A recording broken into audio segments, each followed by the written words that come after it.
Hello' friends, মই আজি আপোনালোকক দেখাব বিচাৰিছোঁ ভাতৰ চাউলৰ পৰা ভুৰভুৰীয়া পিঠা কিদৰে বনাই খায়। আৰু ভুৰভুৰীয়া পিঠা বুলি কৈছোঁ, সকলোৱে ইয়াক বেলেগ বেলেগ ধৰণৰ নাম দিয়ে, যেনেকৈ পানী পিঠা, ভুৰভুৰীয়া পিঠা আৰু পদুম পিঠা। এয়া মই বনাই আছোঁ, আপোনালোকে চাই থাকক।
এয়া চাওকচোন, ভুৰভুৰীয়া পিঠাকেইখন ইমান ধুনীয়া ধুনীয়া হৈছে, পাতলা পাতলা।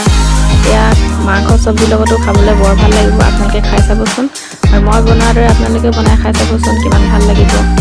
তেতিয়াহ'লে আপোনালোকে খাই চাব বুলি আশা কৰিলোঁ। বন্ধুসকল, আপোনালোকে যদি মোৰ চেনেলটো এতিয়াও ছাবস্ক্ৰাইব কৰা নাই, তেতিয়াহ'লে ছাবস্ক্ৰাইব কৰি দিব। আৰু মোৰ ভিডিঅ'টো যদি ভাল লাগে, লাইক আৰু শ্বেয়াৰ কৰিব। তেতিয়াহ'লে নতুন এটা ভিডিঅ'ত পুনৰ লগ পাম। তাৰ প্ৰতিশ্ৰুতিৰে বাই বাই।